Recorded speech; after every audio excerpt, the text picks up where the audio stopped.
On behalf of the Directorate of Film Festivals and the Entertainment Society of Goa, welcome to the 49th International Film Festival of India. This morning, we have gathered here today for a panel discussion on making co-production work. It's going to be moderated by Mr. Komal Natha. For the very first time, yes, thank you, for the very first time ever in the history of IFFI, we are providing a platform for top producers of the East and West to meet, discuss, and deliberate co-production opportunities. It gives me great pleasure to introduce everybody here, present here, our distinguished guests. Mr. John Hart, a producer, Mr. William Fay, producer, Mr. Bobby Dillon, also a producer, Ms. Bianca Goodloe, a lawyer and a producer, Mr. Suresh Babu, a producer from the West, Mr. Kalaipuli Thanu, a producer, Mr. Allu Arvind, a producer, Mr. Christopher Tillman, IMAX Development Head India, Mr. Ashok Parmar, Joint Secretary of Films from the Ministry of I&B. And now our festival director, Mr. Chaitanya Prasad, and also not to forget Mr. Komal Mehta, our moderator. Please give them a round, warm applause, please, everybody. Thank you. Morning, ladies and gentlemen. The festival director has to just speak 2 lines. A warm welcome. We're extremely grateful to this wonderful panel. A big warm round of applause for them, please. Sirs and ma'am, we are truly honored to have this kind of a platform for IFFI for the first time, where we would have exchange of ideas on the issue of co-production to take our collaborative process forward. You are the masters, you are the experts of taking this whole journey forward. We look forward to your guidance. We look forward to your suggestions. We look forward to the roadmap being suggested by each one of you. Some of you would have come to India for the first time.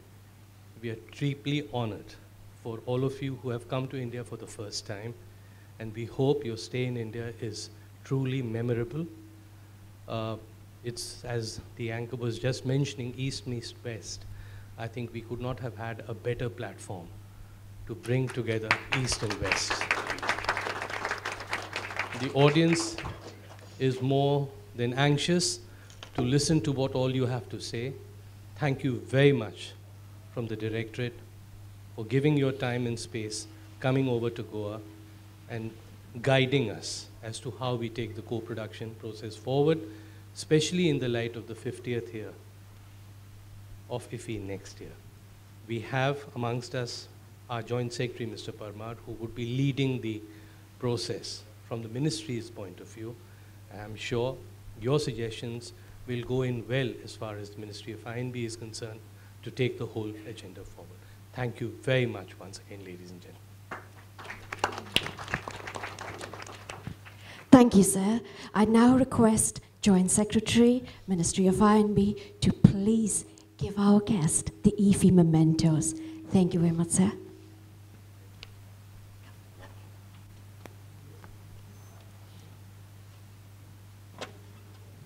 You can keep the clapping going. Thank you, everybody. Thank you.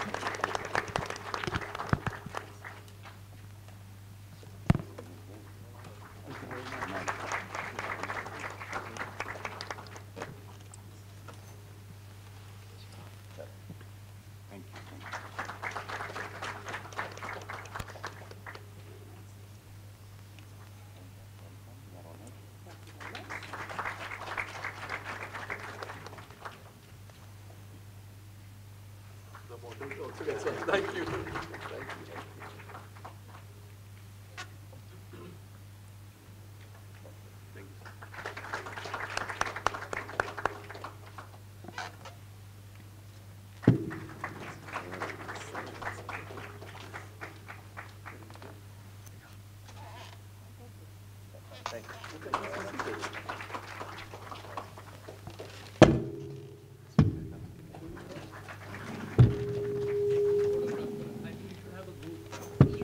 It would be nice if you can hold these.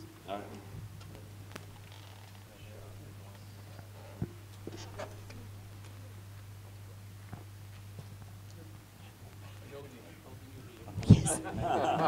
Thank you. Thank you. And now for a group photograph. So you be a part of this. Oh, yes. This is a picture more.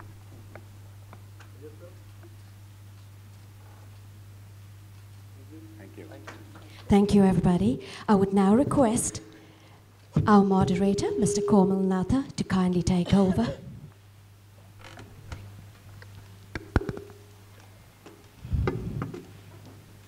Good morning, friends, and good morning, esteemed members of the panel. Co-productions and how to make them work. Before we begin the discussion, I would like to know from Mr. Fay and Mr. Arvind, what exactly are the technicalities and is the climate right for co-productions in Hollywood? Mr. Fay would enlighten us about that, and Mr. Arvind would let us know, shed some light on how easy or how difficult is it for co-productions to happen in India. So we can begin with Mr. Fay. Thank you. The film business, as everyone knows, is rapidly developing as a global business. And we see that in China and India and many other countries around the globe. So going forward, certainly I think the impetus, because it is a global business, is going to be on more and more co-productions as the audience discovers different voices around the world. I mean, it's certainly the international business has been dominated by the Hollywood film industry for quite a while, but I think that dynamic is changing as audiences become more global and they have more of an understanding of other cultures. So I think the push is certainly going to be in that direction. You know, there's still a certain, I think, because America has been sort of the nexus of the global film business for a long time, there's still a way of storytelling that works globally from the Hollywood perspective. So I think it's important to remember as you put together films for a global audience that audience has been educated primarily on that sort of storytelling process. But as we're exposed more and more to other points of view and other cultures, I think that's widening. But I think it's still important to remember that there's very much a global something that audiences expect that's going to work from a global film. They have to be told in a certain way that kind of appeals to everybody. Is the audience ready for these kind of co-productions? Yeah, I think they definitely are. I think, as I said, the audience is becoming more sophisticated as they're exposed to it. I mean, I'm just using China as an example because it's the biggest example, but if you look at Chinese audiences, their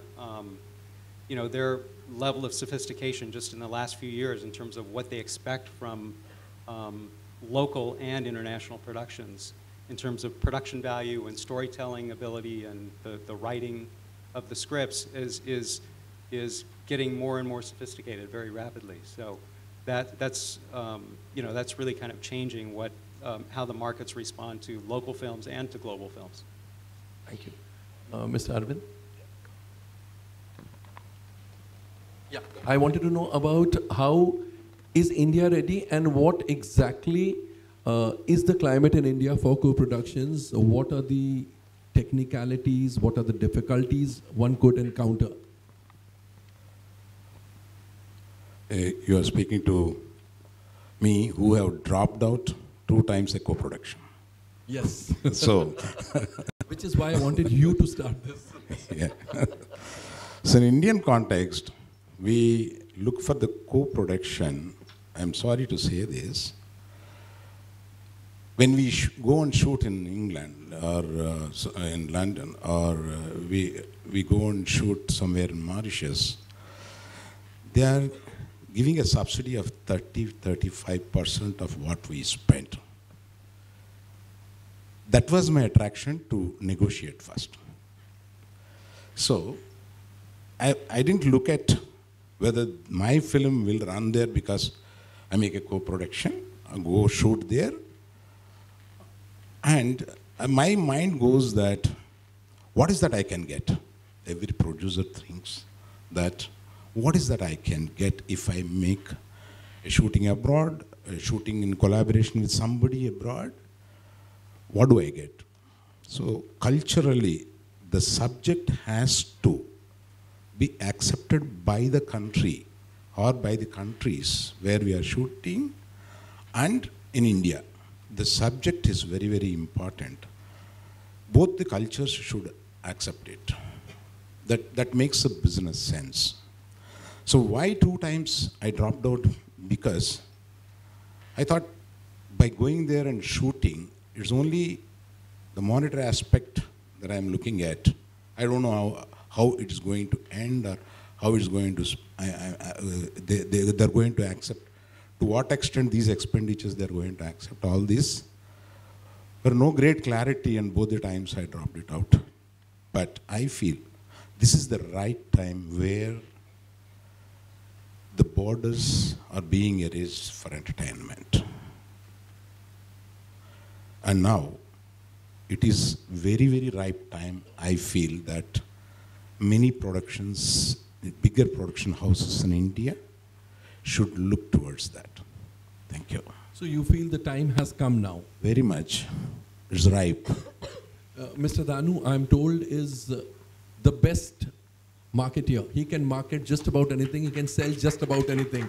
So I would like to know from you, like Mr. Arvind said, that I was not sure whether the cultures match, whether if I shoot there, will it be accepted in India, etc. Do you think with marketing skills, that becomes much easier? Every person think about it, must done it easy. So on the childhood, I am a distributor. That time, one time announced Rajini sir, Thanu, myself doing one picture. That time, my 1985. That time, press people asking, Thanu, you are doing many type of publicity. Rajini sir giving dates. What about you? I answer, you see sky. That time, that publicity is coming. Unfortunately, Air Asia picture, Kabali picture, doing that type of. So that is very easily. But one thing, today very poor condition industry, entire Indian industry, because of general sale tax. So government, please consider support to industry that easily. So 50 China country 50,000 above theaters there. More of theaters coming to India. Save industry, please. So, Mr. Parmar, this one is for you to pass it on to the ministers concerned. Actually, Ministry of Information Broadcasting is actively considering the proposal to finance co-production, international co-production, number one. And I am conducting meetings with Producers Guild of different regions, different provinces of India. And we will... No, it's on. You'll have to keep it closer. So within 1 or 2 months, I will finalize this whole process, because we have to replicate the models of Canada or in other European countries who are financing services of your shooting expenditure and leaving tax concessions. So we are in the process, and that will encourage our content promotion. So we have provincial talents. We can encourage their talent through this co-production financing. Mr. Hart, as Mr. Arvind said, that sometimes the cultures don't match, and therefore it becomes a little dicey to shoot in a foreign location, because the Indian audience for whom the Hindi or the Tamil or the Telugu film is being made might not really be receptive to the cultures there. Is there a way out, or that will be a roadblock for co-productions for all times to come? I I think. Is that right? Yes. If we look back at what I call really global cinema and when it began, for me it was with Babel, because it wasn't Hollywood going in and shooting a city in a country that had nothing to do with the indigenous culture that was there. It was that James Bond happened to be there, or whomever. So Babel took 4 distinct stories in 4 distinct continents and places and built them as one piece. And to me, that was a form of global cinema that I embraced and I believed in. I bought The White Tiger, which had won the Man Booker Prize, because the story moved me deeply, and the effects of colonialization on India over years and years is sometimes very overt by its structure, its architecture, and insidious by the way people live. I bought a book, Imperial Reckoning, which is about the Mau Mau uprisings in the early 50s and how the English behaved when threatened by 36 settlers being killed. So for me, I'll go wherever the story takes me, and I think that looking at Slumdog Millionaire at one side, which was hugely successful, part of the reason was we in the United States had never seen Mumbai. We'd only seen it through the eyes of the passage to India, through the time of the Raj. So it's just that opening shot of looking at Mumbai blew everybody away. And I think there are a lot of things that weren't as good in that film, but at least it made India present in the world cinema. Then Lunchbox was a completely charming movie, more like the ones that I've made, Boys Don't Cry, You Can Count on Me, pieces of social realism. And every country has its own stories of families falling apart, of the nuclear family disappearing because people go to different regions to the need to earn a living. So I don't think I even addressed your question, but I think wherever there's a story in search of is then to try to find out how do you finance it and what is the budget for it. We saw a movie last night, which I think we determined was budgeted about $6 million. Ravi, did I pronounce it correctly? Razi. You know, it was fascinating to see a movie of that scope being done it would be impossible for us to make that movie in the United States and in most other locations. And the production values were brilliant. So figuring out how to finance kinds of movies that have a larger appeal, and with the help, I mean, we do go where we're often given incentives to do it. I've shot Revolutionary Road, I shot Proof, shot the exteriors in Chicago, but the interiors in the UK, and I had BFI financing money, which was first money in. I did Revolutionary Road with the BBC, and so that gave me a part of the capitalization that was essential to make sure that I could finance the movie. Thank you. Which brings me to Bianca Goodloe. She's an expert in entertainment law and film finance. So from you, Ms. Goodloe, I would like to know, what are the difficulties which a producer can face when trying to work out co-productions? And the laws are different in different countries. So how does one really get going and ensure that the shooting is smooth and it's fair to both the parties? Very good question. First of all, thank you for inviting me here. Over the last 20 years, I've worked on over 200 productions. The vast majority of them have been co-productions. Now, co-productions... Wonderful. Thank you. Co-productions fall into 2 categories. Those that qualify under bilateral or multilateral treaties, and those that fall outside of them. It should not be viewed as a barrier when seeking a co-production partner just because there isn't a bilateral or multilateral treaty. It creates a structure that enables the process that is a complicated one. Typically, there is a test of having to qualify for no less than 15 out of a 19-point test that requires cultural elements to be represented in the story that are indigenous to the co-producers, that requires the nationalities of certain above and below the line individuals to be nationals of those countries that are co-producing.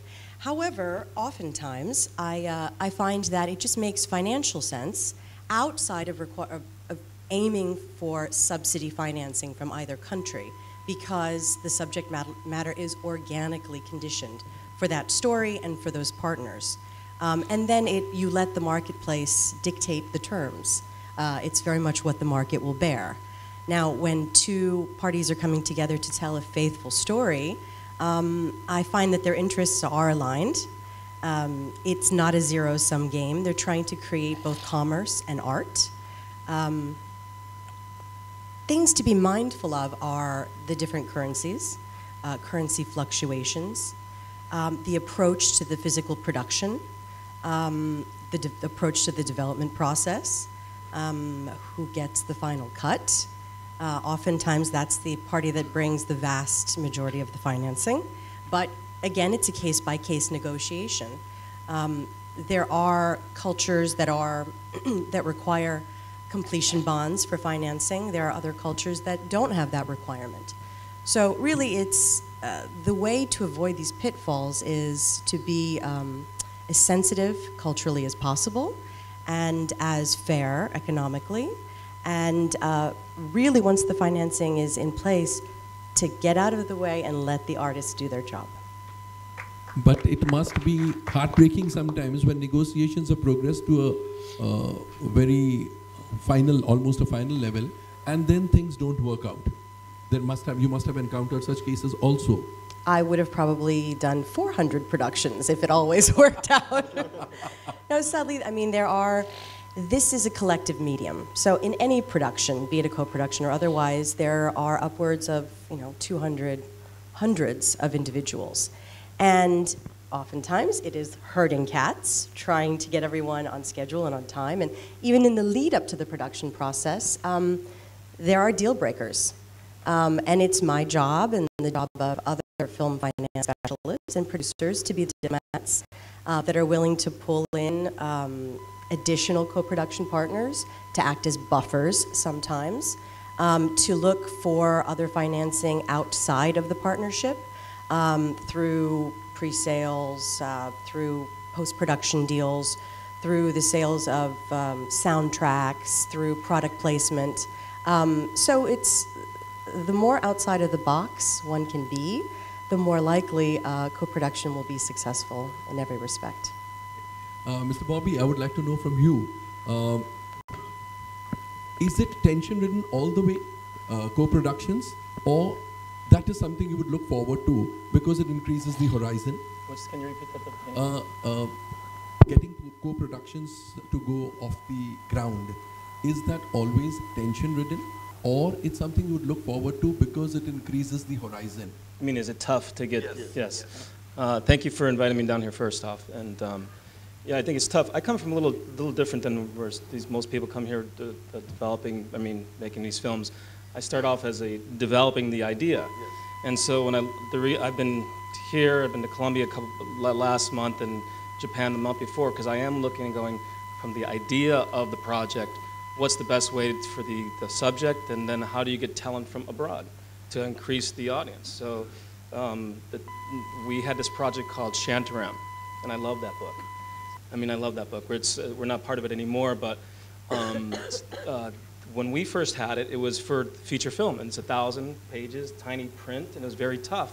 And when I looked at it, I'm like, do you start the movie in the middle, and then do you go, it's the second and the third part of the book is the second episode?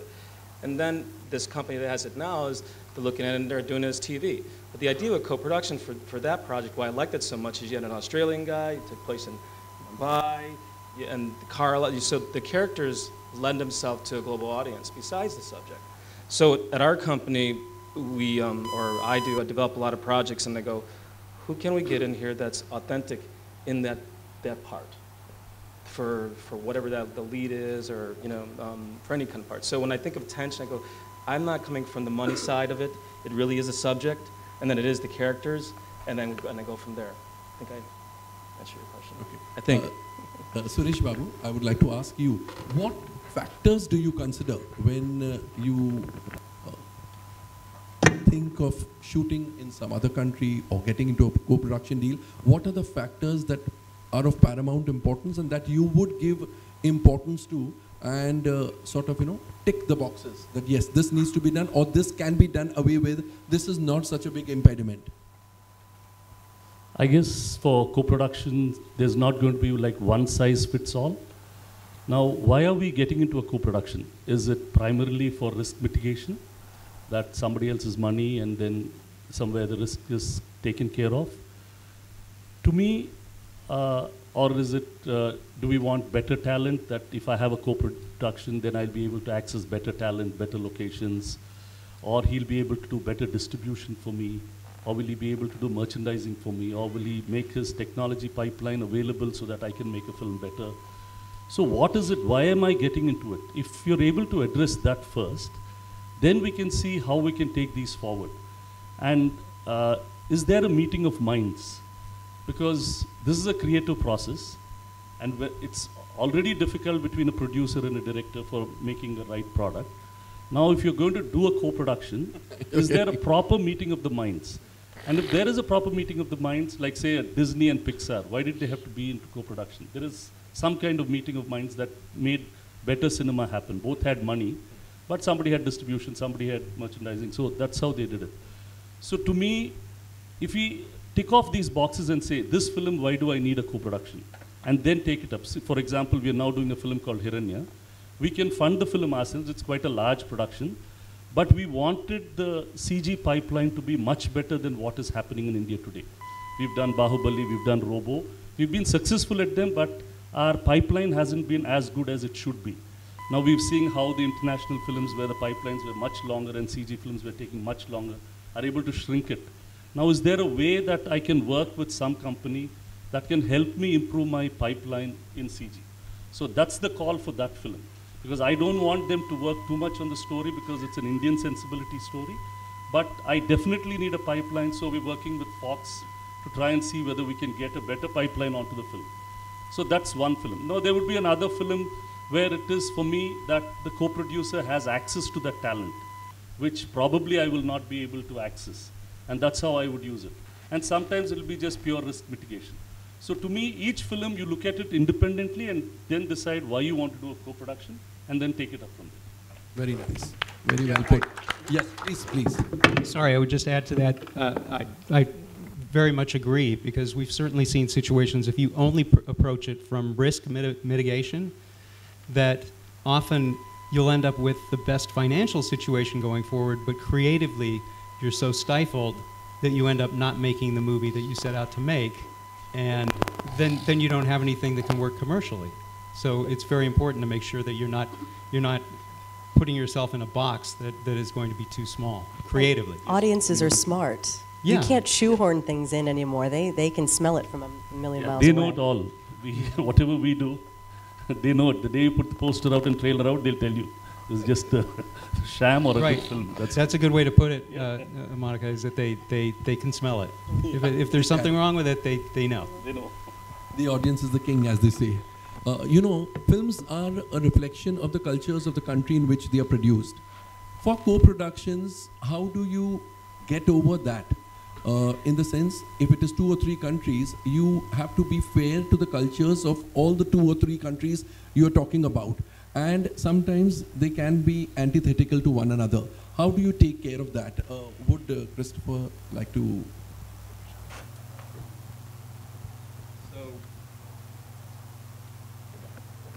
So for IMAX, whenever we're looking to participate in a film's release, ideally, we would love it to play in multiple markets outside of its country of origin.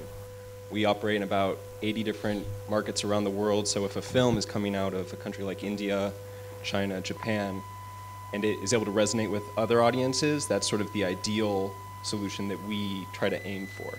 It's difficult to have like a set breakdown of what are the boxes that need to be checked in order for that to kind of connect and work. A lot of it is kind of trying to find the similarities between the cultures. And if there's a universal story and there's trends between one culture and another culture, that's when we're able to kind of say, oh, this is a story that's really compelling here. We feel like there are culture similarities over here. It would make a lot of sense for us to be a part of the film in both markets. You know, at the lowest level, it is said that the audience is the same all over the world. It's the same emotions. It's the mother-son or mother-daughter relationship, father-son, father-daughter, a girl and a boy, love. All these emotions are the same across the world. Then, is it really difficult, or it boils down to making a universally appealing film, whether it's a co-production or an individual production? Because basically the emotions are the same. Mr. Hart, I'd like your viewpoint. Well, I was trying to get my head around this a little bit, but I bought a movie, The Band Visit, which was a small Israeli film about an Egyptian band in 1993 coming to Israel, a police band to perform at a Muslim cultural center. But B and P are the opposite in Hebrew and Arabic. And so instead of ending up in Peta Petra, they ended up in Beta Petra, in the middle of the desert, no place. And everybody took them in. And for the 12 hours we spend with them, everybody is the same. They have the same longings, the same insecurities about falling in love, or falling in love again. And we made it into a musical, and it's on Broadway now. And so I think, coming back to the universal stories, we live in such a disharmonious time. We are becoming more and more isolated and xenophobic in our ways of living and our attitudes about our neighbors. And that affected me last night with a movie between Pakistan and India. If that were a co-production, how would that have made that movie different? It certainly is attempting to try to break down the barriers between peoples that were artificially created years ago. So I think I would always approach it from a story point of view. How do we open our hearts and minds to think differently? Because if we don't have hope, there's no reason to live. And if we don't have hope, it's impossible to love. So those are the subjects that interest me, and it doesn't matter whether they're told in South America, India, China. I would like to find a way to figure out how to make them. Thank you. May I jump in here for a minute? Yes, please, please do. There are also genre sensitivities. So yes, it's true, humans are universal in their emotions and the range of their experiences, but comedy does not always translate. Some cultures understand sarcasm, some cultures do not. Some cultures have a bend towards irony, and others are interested in physical comedy. So there's that sensitivity to be aware of. But also very importantly, censorship. When we're talking about drama, there are certain stories that have to delve deeply into taboo and controversial subjects that certain jurisdictions embrace in terms of their censorship and others do not. So I think we're going to be seeing a lot of volatility in where the line is for culturally on a country-by-country basis of how censorship shall be evolving in the next years and decades to come. The utopian situation would be for every country to have the same censorship rules. That would be utopian. Mr. Arvind, what do you look for? What are the factors you consider before you greenlight a project? You have been behind a lot of successful and ultra-successful projects. What are the factors you consider? Basically, I'm a producer and a businessman. First comes money. Very right. How do I make a better money if I make this project? Then my process starts. How much I have to invest, how much the co-investor will invest. That goes to the next. And then, what is the subject that I should select suiting both the countries? And then, everything works out like this, but behind everything goes towards a success. If I can't make a success out of this, nothing works. So, not to claim I have majority of success in my kitty, because that works, you should make it success. So who are the audience that we are making for? How do they receive it? All this works largely. And then goes the rest. But one thing, to make a profit and make a success. These two are very important. But there is no secret formula, or there is no formula actually. So how do you ensure that your films make profits and make money always? What's that magic formula which you have? Because otherwise there doesn't seem to be a formula. Yeah. I know the emotions of Indians. So I've made all the films suitable to Indian audience, either in Hindi or Telugu mostly where I made. And I hang on to the emotions of those languages which I make. And that is the first thing which I look at. And there should be a tight screenplay when I have seen it. Yes, it's working. In spite, sometimes the emotions are less. You can't just nod the head while seeing the film. Such kind of films also do work if emotions are not working. Like this, 2-3 things, and see whether it will work in the same way in the other country too. Like, sorry to pick up examples from Netflix. I've seen a film, Money Heist. I think many of you have seen it. Money Heist and Fauda. Money Heist will be suitable for any country of an urban audience. It's a bank robbery. And we are on the robber side, right from the second season. And Fauda, it's very local, emotional, Palestinian problem. But we get connected to the emotion. So it goes like that. It need not necessarily be the emotion when we go out and make with another country. It can be Money Heist. But sometimes, if the emotions of the same other Muslim country suits this, can be made. This is what I feel. Bobby, do you also think that it boils down to first calculating whether the money is going to come in, whether the investment is secure, and then the other things follow? For me, again, that's mostly, if you look at John or Bill, they come from that. From my perspective, from the company I go, is it something that we would do at our company, and then who is the people that would help us do it, the right talent or co-production internally, meaning is it another company that has access to the talent as well, director, writer, or actor, and then is it right for, is it going to make money? But really, I think that question is addressed for them more than me for money. Go ahead, you take it, Bill. Would Faye like to take the question? I would agree that typically, as we're looking at a project, the first or a script or an idea, it's the commercial aspect of it is always going to be a primary aspect, which is, can we create a project that will find an audience, and is that audience big enough to justify the cost of the film? Exactly as you were talking about. Can that audience, the size of that audience, justify the cost of the film? Once we have that idea and what that calculation is, then all the focus really is on creatively, how do we make that project the best project it can possibly be? How can we make it that it's going to satisfy the audience and get people excited and get people to go to the movie? But you still have to answer that primary question right up front. Is the amount of money you're putting in going to be less than the amount of money that you get back?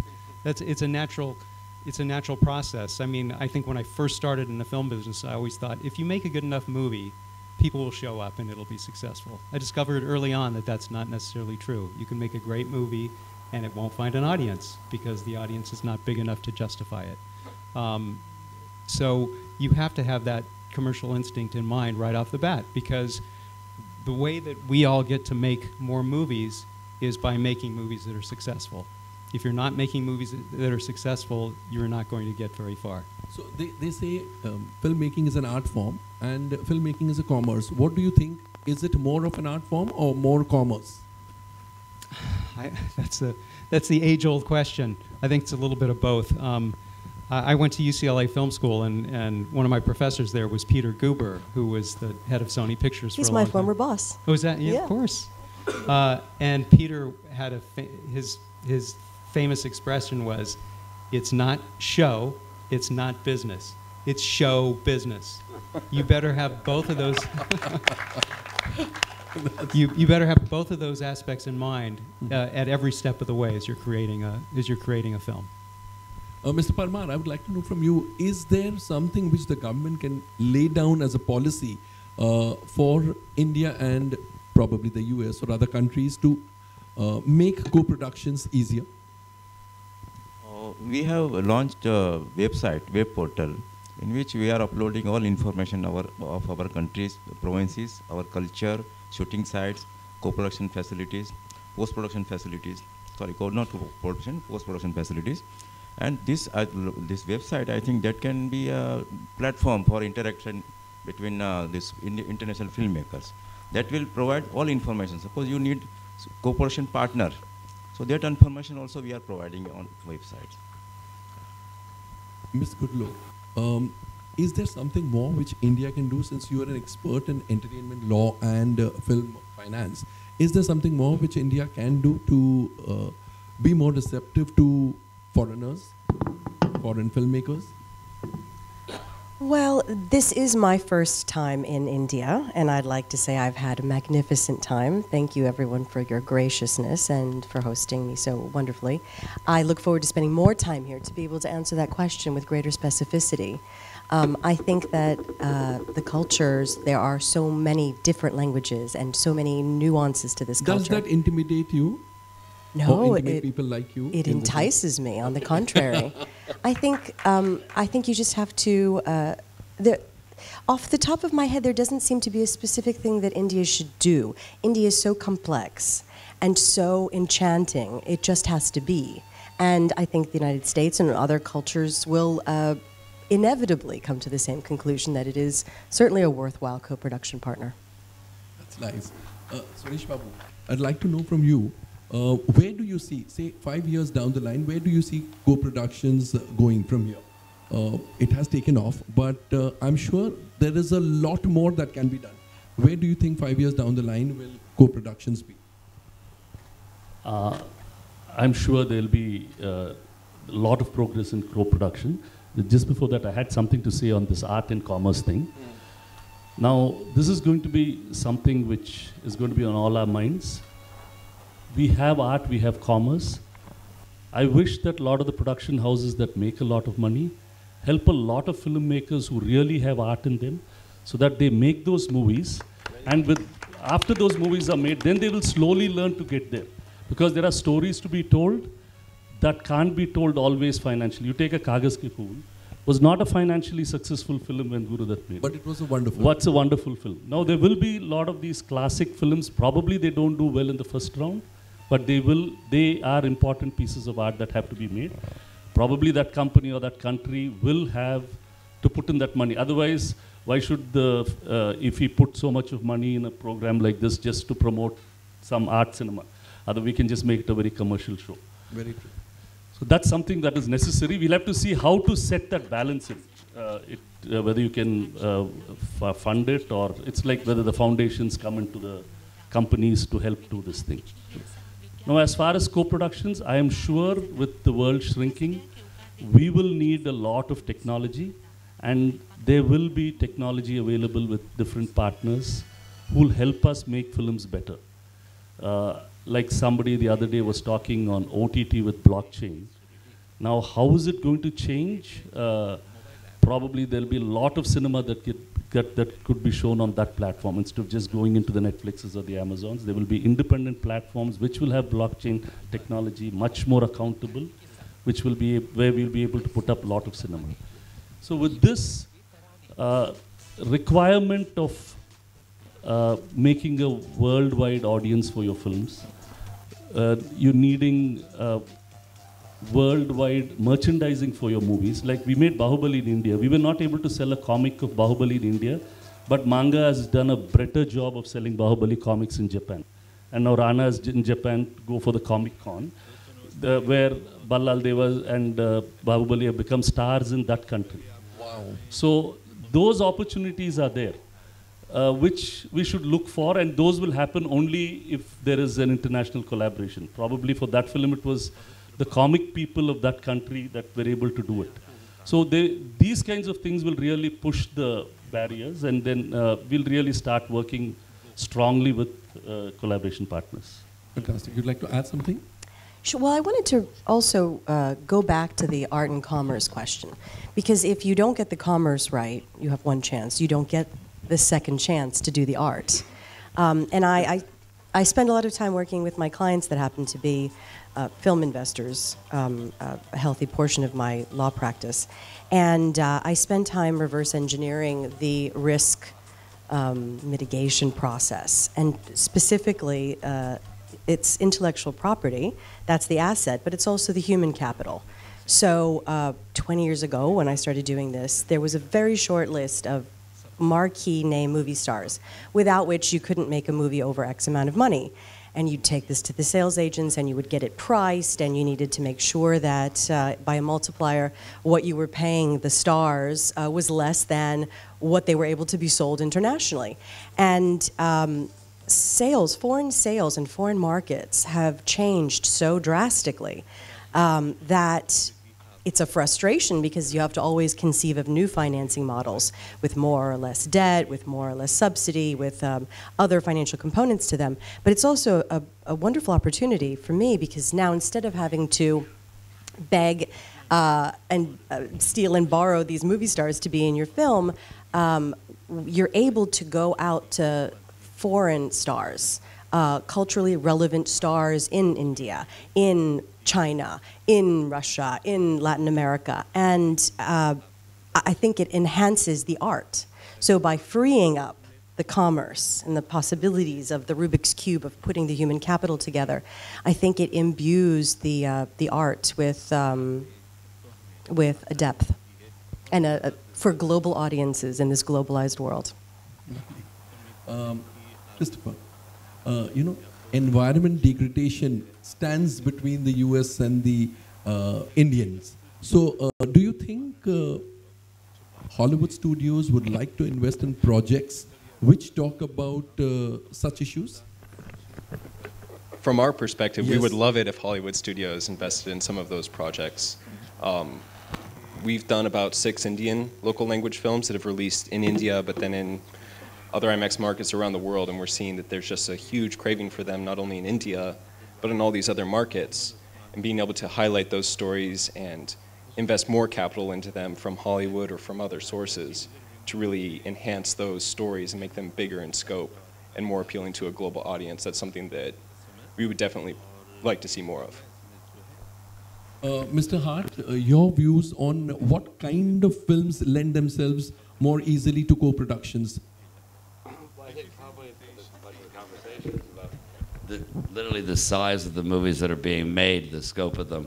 I mean, to be honest, I've financed my own films more often than not, and so the co-production issue. When I did Proof, it was important to have the BFI money to make the movie happen, and when I did Revolutionary Road, it was important that I had the BBC involved with me. And they were invaluable partners, but they helped make the financing for both of those movies work that had big stars and big directors attached to them. Boys Don't Cry I did for $2 million, and sold it for $5 million, because in the United States, we had concessions for the unions, which was a bigger issue for us. So we could tell the stories we wanted to tell at a number that HBO would cost them $5 million to have made. So that gave us an edge in telling a story that wasn't necessarily easy to embrace, but turned out being a story that was embraced around the world about intolerance and why are the most violent crimes in the world committed in places that are meant to be the safest. For me, it's always the story, and then to do the building blocks of how you're going to finance it and co-produce it. Ang Lee is a good friend, and I know the complications he had in post-productions in a movie here. But that was probably then, and India is changing quickly in terms of its abilities to realized CGI that it hadn't, at the time, had the ability to do. That's a little bit out of my range, that kind of movie to make. As much as I admire and enjoy them, they're not the ones I make. So the co-production aspect for me are, who are the partners that are bringing the story, how much can I bring financing to it, and what is the price point that makes sense. And it isn't dependent on having typically names in them. That's good. I'd like to now throw the house open to questions. So in case any of you all have questions for our esteemed guests on the dais. Yes, we'll begin.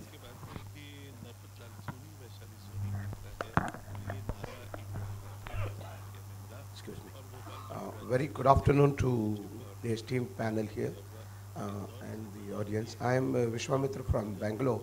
I am an upcoming filmmaker, and I thank KFI for organizing such a beautiful subject of co-production. Now, coming to the point. Keep the mic closer to you. Yeah.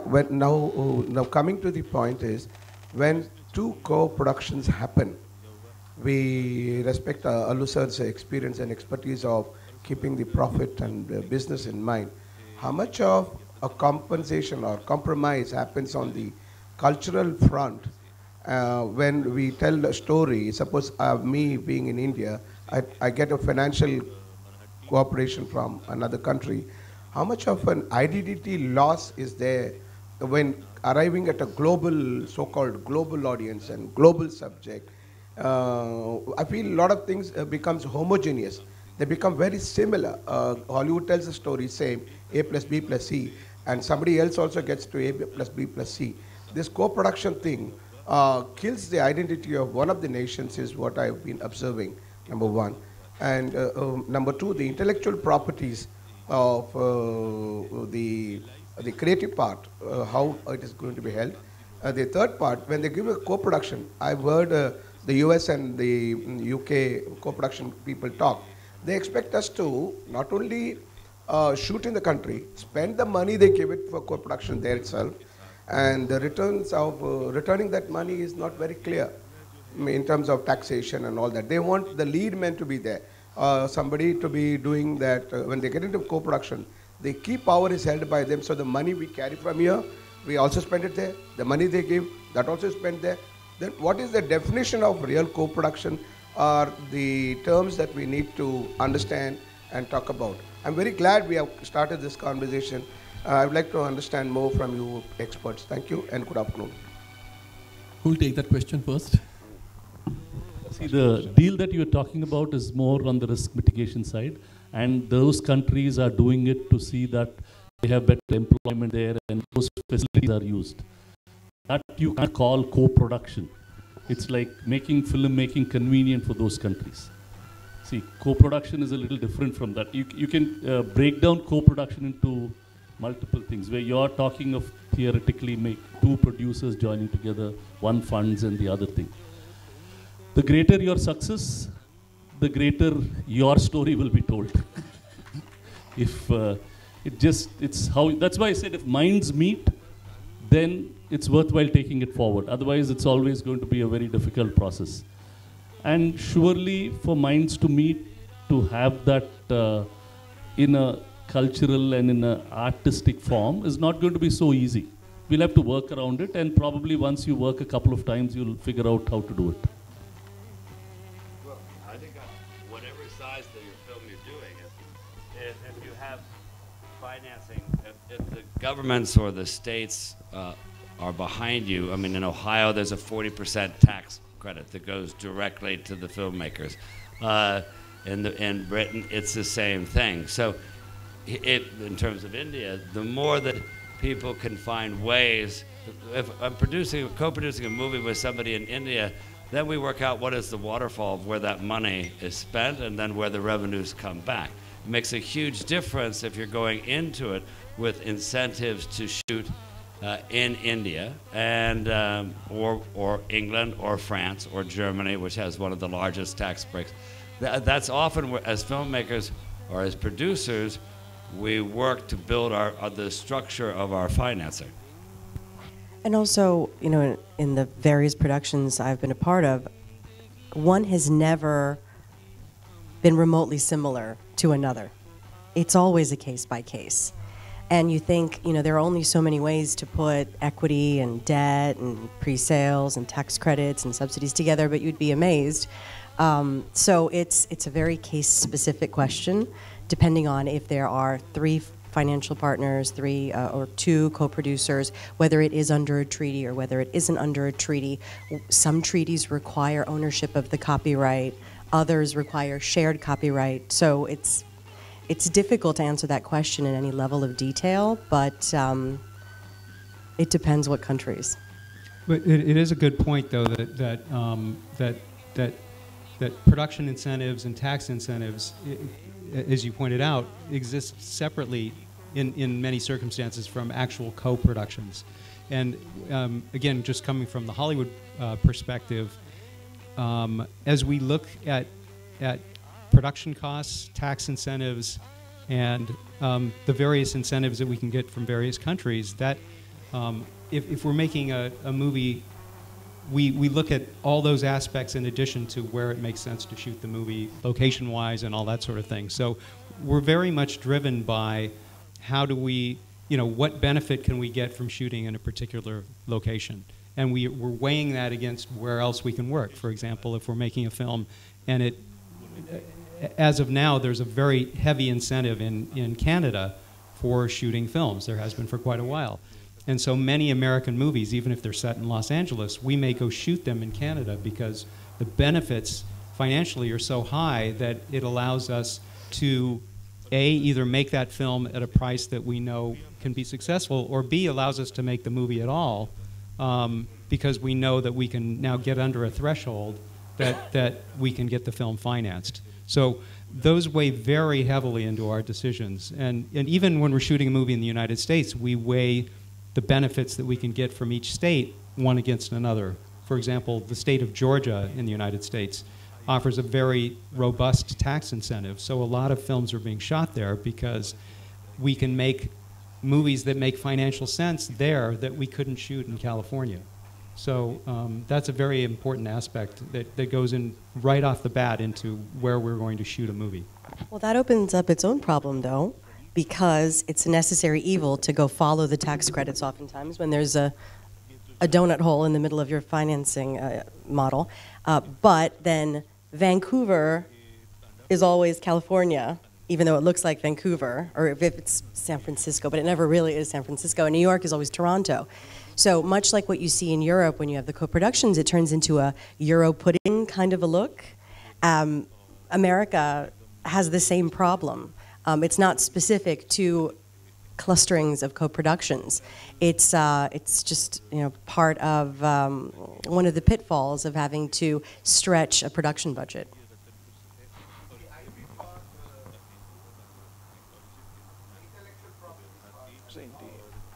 It's case to case. It's going to be case to case, depending on how you are able to negotiate the whole thing. No, he's already. We'll take your question later. Somebody behind you is. Yeah. Good afternoon, everyone. Thank you for a wonderful discussion. Good to see you again, Komal. If you can hold the mic a little higher. Yeah. Sure. I and my wife, we are starting out indie filmmakers based in Atlanta, Georgia, tax credits. And we are kind of ready with a screenplay for our first feature film. That kind of requires, it's based on sort of Indian sensibilities, will require Indian actors in it, but has global emotional level to it. And we kind of feel that it probably would be, have a better chance of getting it financed in India rather than US. Is that perception right, or are there producers in US that would be open to invest in such a project? Would any one of you would be interested in such projects?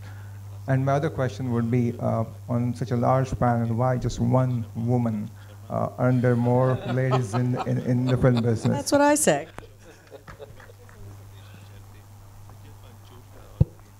All right, well, I'm just going to jump in here for a second. Since you're in Atlanta, be familiar with the Savannah tax credit because it adds an additional 15% on top of what the Georgia tax credit is, so you get a little bit more juice there. And I would caution you, I see filmmakers often, they try to chase the money to maximize the tax credit, yet it ends up cannibalizing the value of that tax credit because you have to start shuttling movie stars back and forth and entourages and uproot, crew because you can't find, maybe a certain location is 1 or 2 or 3 crew deep and, you're the 4th or 5th movie filming there. So be careful when you do the cost-benefit analysis of justifying traveling to a location. And what about... That's actually a really good point because, and definitely something that goes into our calculations is it's very easy to sit down and map out a production and discover that, for example, Georgia or Vancouver gives you the best result. But if you're not looking at the current situation in that location, how many films are being shot? How much competition do you have? Are you going to be able to get the crew that you need? All those factors, also, weather also. All those things have to be factored into your analysis of where the best place to shoot your movie is. And what about the my first question, which was interest in U.S. producers in investing projects that are kind of driven by maybe the Indian sensibilities and require Indian actors but have global appeal. Something like Lunchbox.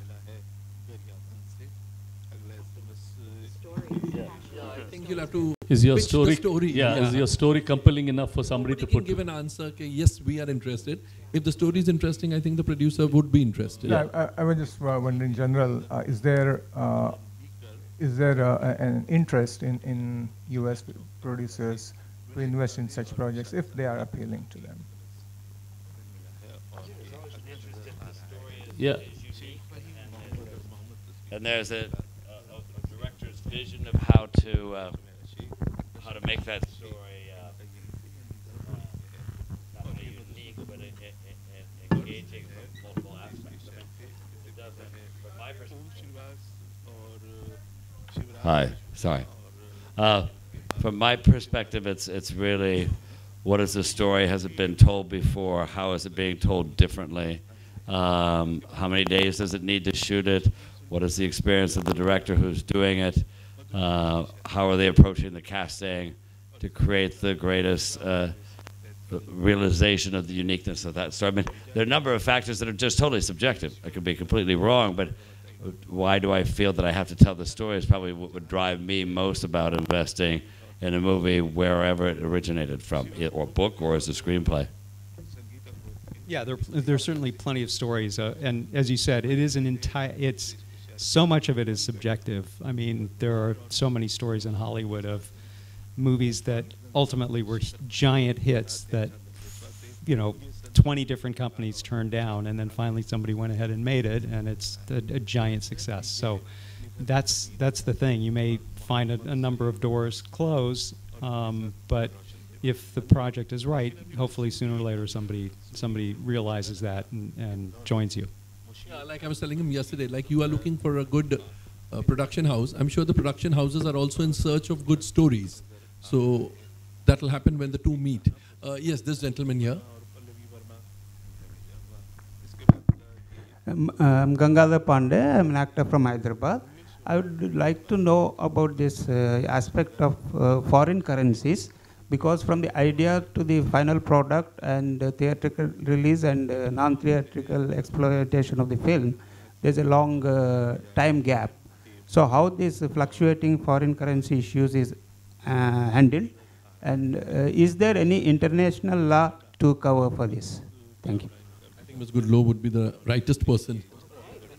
So you have to factor that into your contingency.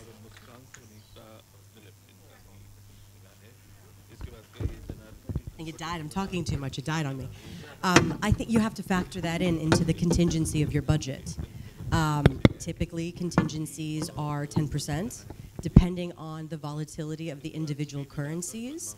that are the constituent currencies for the production, you may consider increasing that percentage of the budget just to create, again, a little bit more of a safety, a buffer for yourself. There are also individual production insurances that you can, it would go above and beyond the standard production insurance, but that is a risk that is priced for, and there is a product out there for that.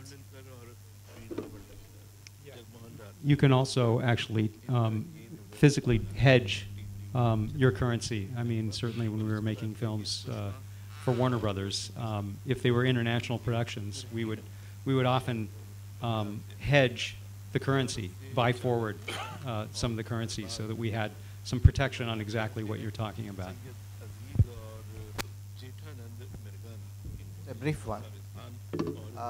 The reference to the corporate... Closer to your mouth. Okay. Co-production agreements, we have been hearing about it for over a decade, but in the Indian context, very little concrete has materialized. So I would like, how it is becoming more facilitative. Ms. Bianca may throw light. The question is how to facilitate you told more that it should not be a barrier. Sorry, one more time. Whatever agreements, bilateral or multilateral, it should be facilitative. Well, now things are happening between companies, right? But yes. Between countries, how it is facilitated? Well, oftentimes you see that countries get very proactive, and they have emissaries that send out, teams to be able to aggressively bid for production or repatriate runaway production. So I would say A, be proactive, and B, it's a shame that the United States doesn't have any official bilateral or multilateral treaties. So countries that don't have the most robust number of treaties, I would urge internal lobbying to extend the number of bilateral and multilateral treaties they have with various countries. I'm a believer of the wider you open up the gates, the more people will come in. So the more bilateral treaties that are responsibly crafted, the more likely co-productions will follow.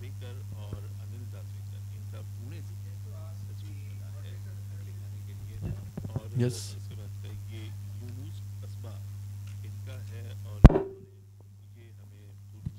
So thank you.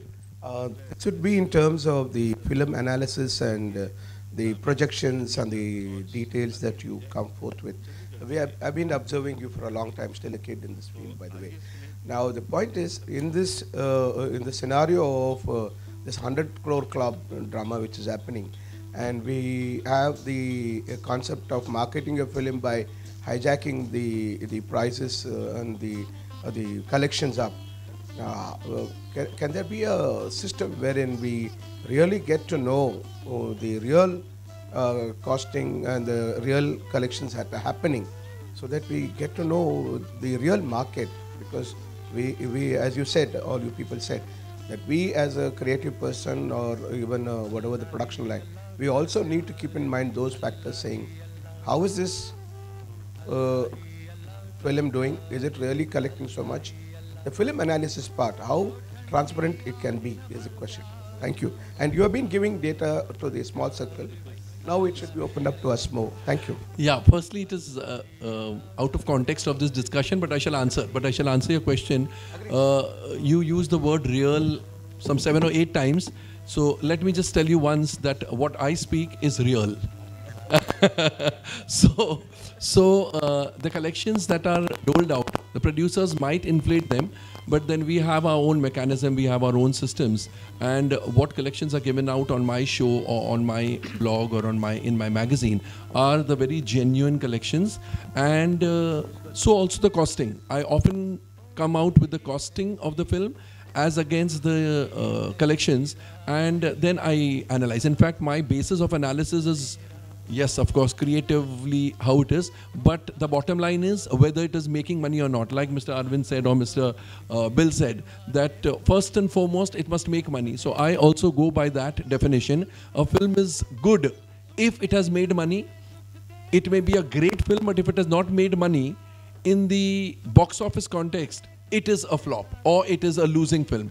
So keep watching my show. Thank you. Good afternoon, everyone. My name is Antonio de Silva. I'm from Goa. I've written a screenplay for the first time, yeah. And I want to get in touch with agents in Hollywood. Like, they have a literally agent to get in touch with the production houses, production directors and all, yeah. Instead of going directly to the production companies and producers, directors there. Would it be advisable to meet the agents in Hollywood? And how do I get in touch with the agents in Hollywood, yeah? Well, it depends again on which production company you are seeking to connect with and what purpose. I mean, if you're looking for creative insights and access to talent through their networks, if you're looking for financing. So again, that's a little bit case specific. But if we're talking about a higher level of generality, I would say before approaching any agencies, try perhaps either directly approaching the production companies or reaching out through management companies. They're a little bit looser in their gatekeeping, and you may you may receive a warmer welcome from them. Yeah, but how do I get approach the agencies, agents, managers, agents, and all? How is it possible for me? Because I've been searching the internet. And I found a couple of addresses in Hollywood and all, but most of them are fake. They don't have. They say that especially in Boulevard in USA, and I've been writing it and not getting a response from anyone. Yeah. So how do I find the agents in Hollywood? Yeah? Okay. Well, there are two ways that come to mind. Off the top, contact an attorney, and the other way is if you have the ability to go to Los Angeles and hit the pavement, and ideally in a time like AFM during the American film market, there's a concentration of the industry in a particular location, and you just put the muscle into it and approach them and ingratiate yourself, and then create those relationships that you can lean on, and then request if they can vouch for you to be able to access the ultimate target that you're looking for. Okay, would anyone of here in the audience, panel? Okay, any of the panel here would suggest the name of it's any a very agencies? similar situation like his. Yeah, it any all of the depends agents, on because I'm not going to the producers directly, because what happens is I want to refine my screenplay, talking to them, getting advice from the agencies, refine it, and then go forward, yeah. Because, I'm writing it for the first time, yeah. So that's yeah. See, there are agents in Bombay also who can help you go to Hollywood. Yeah. But can you give me the names, addresses? Would it be possible? Any of the panel? Yeah. He's trying to save his ticket money. He No, says if the producers have come here, might as well get them interested here. Yeah. There's an agent right there. Yeah. That is an agent. Here. Check.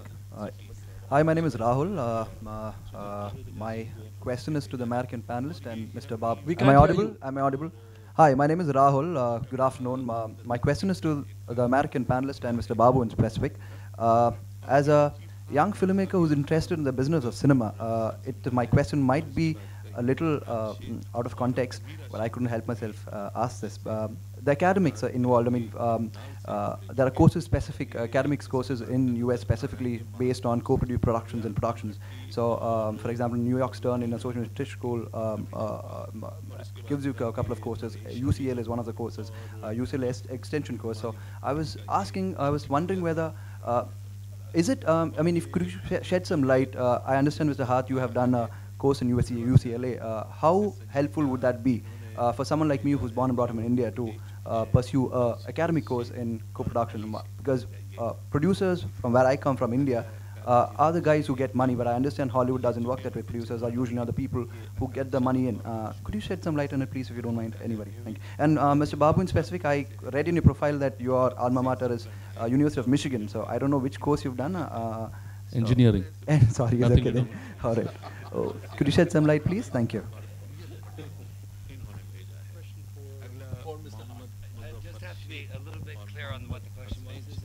Will you just condense your question? I guess he was asking, will an academic course in a university help learning about co-productions? An Indian course in an American university, will it help in Oh, I think so, only because there are a number of film schools in the United States, but I didn't go to film school. I sort of figured out how to do it with a group of filmmakers in New York at a time when independent films weren't being made there. So James Seamus, who wrote The Ice Storm, Christine Vachon, who I produced a number of movies with, there are a band of us that got together that created what's called the East Coast Council to make it affordable to do it in New York. And then we went out and we raised a limited partnership financing for those movies. So it was selling the advantage that we could make a movie for $2 that it would cost a studio $5 to make, basically. So that was the hedge, that even though we weren't, that they would have a better return on their investment investing with us than investing in a $5 million movie, because we were able to, we could show that we could do it for less and attract, in some cases, talent to help make those things happen. So I think the same thing would apply here. If there's a story that you feel that you have to tell us, find a group of people to help you finance it, and movies can be made now for almost nothing, whereas before we were shooting on film and that was expensive. It's done digitally, and so many people of your generation are far more apt at being able to work the cameras that you'll find a way to finance a story that will, and then target the audience that will buy it, I think. Can I talk on for a second? Because you mentioned UCLA Extension, right? So I went there, and then I took classes there as I was after I finished film school. And the reason I did it, it's almost like she was saying, it got me to Los Angeles from Chicago. So I got there, and then I figured, how do I beat down the doors from there? But the instructors at Extension, a lot of them are professionals in the business, and whether they're working actively or but they have a lot of friends. So I found the class that I've taken there that I met a lot of people through my instructors. And they were very informative as well. And it got me to Los Angeles, and then I had to beat on the doors when there wasn't mobile phone or internet. So really, it was going through Thomas Guide for directions and going through books to find out an agent. So it's a lot easier today in one way, and then it's, but it's there's a lot more, there's other things that navigate. But I would say Extension's a great program at UCLA there. Worked for me. Yeah, I would agree. I did go to UCLA Film School, and I think that Bobby's exactly right. Between your instructors and the people that you're surrounded by, you first of all it'll give you a much better sense of what's happening in terms of the global approach to filmmaking, and secondly, it helps you create sort of an instant network of people that are all trying to do very much the same thing, and a lot of collaboration comes out of that. So I think it's a great avenue. Well, I'm a professor at the UCLA Extension, and I think that there's tremendous value in the program. But having said that, last I taught a semester there, one of my students, I teach all foreigners, so he's a German filmmaking student. For somewhere around 5,000 euros, he made a short film that got accepted by the Academy of Arts and Sciences for an Oscar, a short. There's nothing that I taught him that rose to the occasion of what he turned that into in his short. So the value that you would get there is the relationship to the people within the industry, but I think that you have to hone your craft as a filmmaker, but by just doing it, going out there and shooting. Yeah, it, let's just say that it gives you a good platform, and it strengthens your base, and then of course it is application of the knowledge that you pick up from there. Good afternoon, sir. And my question is to Suresh Babu, sir. As a producer, what is the plan of action? At what stage of film you come to know whether it's gonna work out, or it is at production stage or post-production stage, or at a preview screening stage? It's my first question. And second question, if you find before the release the film may not work, so what would be the plan of action of yours before the release if you found it gonna not work out?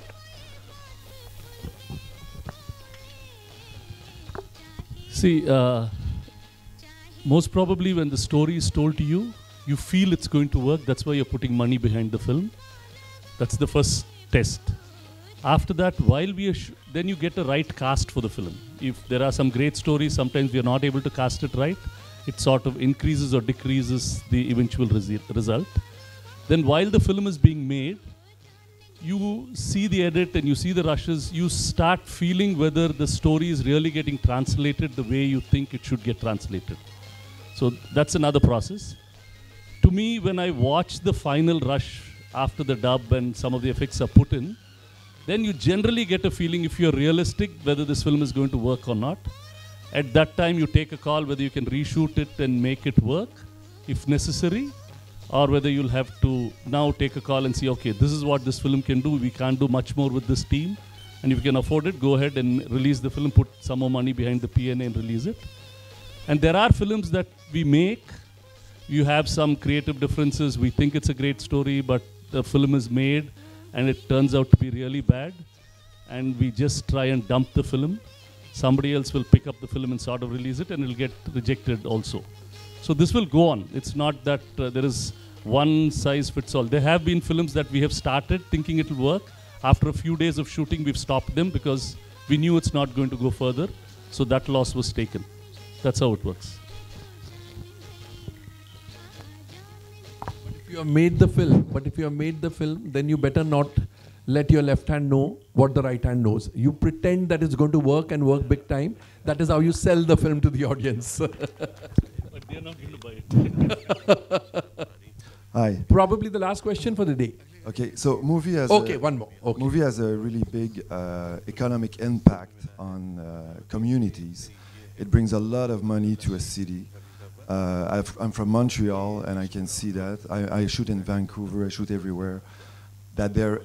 I shoot everywhere that there is a co-production deal.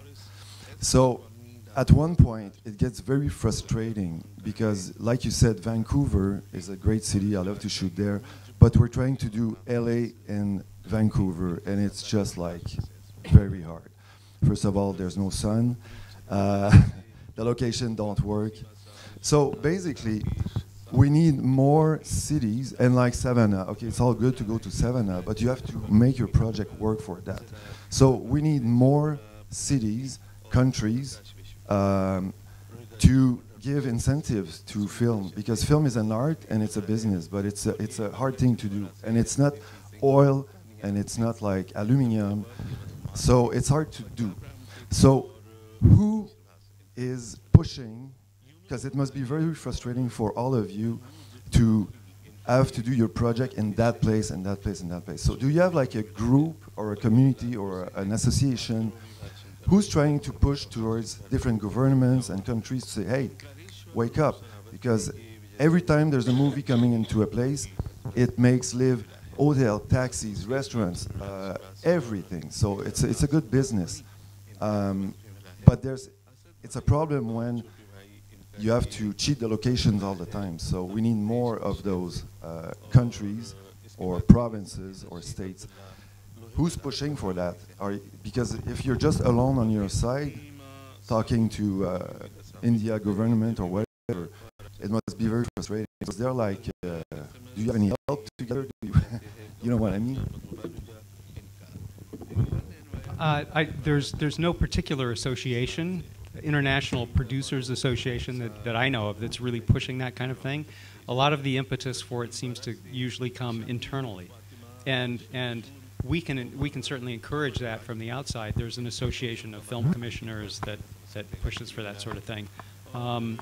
But you're absolutely right. The economic benefits of international filmmaking have been proven to be a huge economic multiplier, and part of it is getting various countries. I've worked with a number of countries in helping them create their film production incentives, and a big piece of it is really education, which to show those countries not only what the economic benefits are, direct economic benefits are, but what the indirect benefits are. If you look at New Zealand, they've created $1 billion tourism industry based on Lord of the Rings, because those movies were shot in New Zealand. There's a town in Texas where they shot, or is it Texas? Where they shot a film called Fried Green Tomatoes, and they still have an annual festival there that draws 10 or 20,000 people a year to that town just because, and into that state, just because that movie was shot there. So, you know, it's a huge economic multiplier. And certainly, you know, we try and make that point when we talk to countries in terms of how they set up their incentive programs. I so agree with what you were saying. When I was shooting a movie with Alan Rickman up in Maine, we gave all of our crew their per diems in $2 bills, which, you know, are rare if they exist. So every time anybody in the local town saw a $2 bill, they knew that that exchange was occurring because we were in their town shooting. And it just changed the environment from being hostile and suspicious to, oh my God, they're really helping the local economy. And it isn't an accident that now cities give incentives in addition to the state, because they too realize the value of having film production in their community is definitely giving way more than anything that they're suspicious of that you're taking out. So in my experience, I have lobbied on behalf of private parties as well as governments for tax incentives and subsidies. Again, it's a case by case. In Connecticut, I helped propose a draft that got passed. Unfortunately, it was misused. People were treating it too aggressively and over-expensing things. But when I was initiating that process, it was on behalf of a group of hotels that were betting on bringing all this extra business in as a trickle-down benefit. When I did so in the Czech Republic, that was on the behalf of the APA, which is a consortium of independent producers. When I lobbied on behalf of, in Italy, it was on behalf of one part of the government that had, by the time we were done with the process and trying to get Berlusconi to sign off on this, they had lost power. So we got it all the way up to Berlusconi, and the intent there was to repatriate Italian money that had parked itself in Switzerland. And we would give them a 10-year tax holiday, essentially, if they invested in films and if we could shift the cash flow. So I completely agree with you. I think it's a phenomenal question. I think it's integral and absolutely necessary. And I think the wise woman or the wise man would find the parties that would stand to benefit the most, not necessarily in film, within the government, within the private sector, like hotels, like casinos, like, you know, name your interest group. But I hope to see that trend continuing.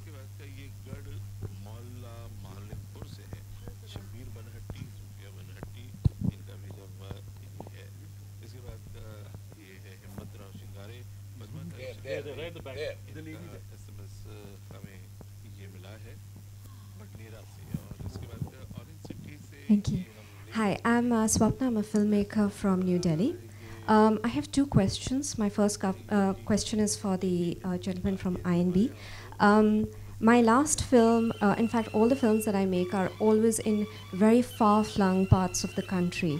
They're generally places that are very difficult to get to and have no infrastructure around. In fact, even getting a cup of tea can be very difficult.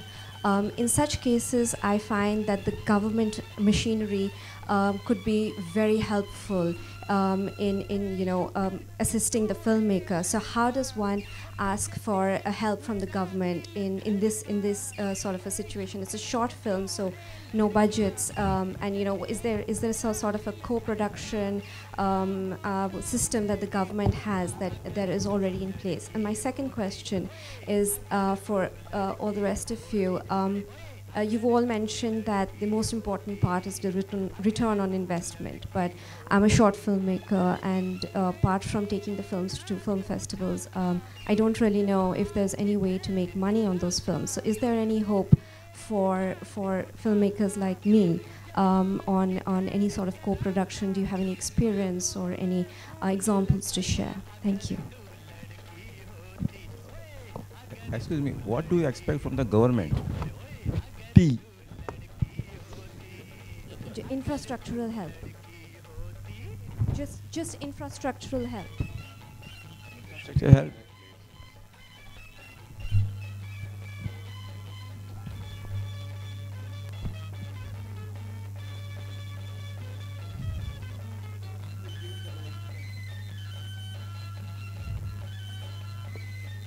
So And just for instance, an example. My last film I shot in Khajuraho, the Khajuraho group of temples, which are 1100-year-old temples, UNESCO World Heritage Site. When audiences in the US, young filmmakers saw this film, it was the opening film in the Chicago Festival, they came up to me and said, we want to come to India. Now this is a great advertisement for India, but when I reached out to, for instance, the ASI and the Ministry for any kind of infrastructural help so that we could bring in some equipment, nobody even knew what to do. So where do I go? okay. Where is the place to? Okay, tell me, for documentary films, have you obtained permission from which ministry? That's exactly. Because there is problem, because Ministry of Information Broadcasting is not dealing with shooting permissions of documentary films. That is handled by Ministry of External Affairs. That is the issue. See, that to shoot in Switzerland and Holland, I went to the local authority to ask for permission. The simple thing he told me is, as long as you're not disturbing anybody, go ahead and shoot anywhere you want. There was a blanket permission across all bodies. If you are not disturbing the public, you go ahead and shoot. We were a crew, about 25, 30 of us. We were doing dances and everything on the road, and people were just walking by. And that's how all the Telugu or Tamil or local films went abroad to shoot movies there. The minute Kashmir closed down, we didn't have locations, and Europe became our shooting location just because it was very, very easy to get permissions there. We didn't really go to America and England because there was a work permit requirement. In all the other countries, there was no work permit. It's just the ease of shooting. So if we are able to give some, I know, like she was saying, many of these historical sites, the ASI sites, you are a positive filmmaker, you don't deface the property. But if the government just leaves it off, there are a lot of people who really spoil those things. That's why they're being overcautious, and we feel that we do not have enough freedom. If you can find a balance somewhere and let people shoot, that will be much better. Actually, in this scheme, ease of shooting in India, we are clearing shooting permissions within 60 days. And we are trying to reduce that gap. That's too long, sir. If 60 days is too long permission, it's like you put in... Probably 60 hours. Yeah. See, we really need to get there. Some of the state governments are all promising these single window permissions. See, we've been asking for that in Andhra Pradesh and Telangana, that I put in a paper. See, if I want to shoot in a forest, it goes to the forest department, then it comes back to the INB, then it goes somewhere else. That kind of bureaucracy is not necessary for filmmaking. I guess we should get much more simpler. And if you see, there was Indiana Jones Part 2, Temple of Doom. They had to shoot India in Sri Lanka. The film is based in India because they went to Sri Lanka to shoot the parts that they had to shoot in India because we were very bureaucratic, the way equipment came into the country and way it had to go off. So somewhere we have to realize that we are not a friendly nation for shooting, though we make the most number of films. We have to open up and see what we'll have to do on that. I agree with your observations. I don't have any problem with that. I agree. But I need cooperation of the film fraternity for these issues, because this policy making, I'm not technical persons. I'm not involved in technicalities of the filmmaking, film production. So I need your help, and whatever policies we are formulating for ease of shootings and co-production, we need active support and guidance from film producers. Yes, I have something. Yes, Mr. Arvind. Sir, yes, Mr. Sir, Arvind. with due apologies, whenever government is making a committee or a group of people to advise, it's more retired people are politically based. Take people who are working like us, really, who are working like us, who will be able to help. So there was See, it's a dichotomy. The active people are busy. They don't want to take these because decisions are very slow in the government.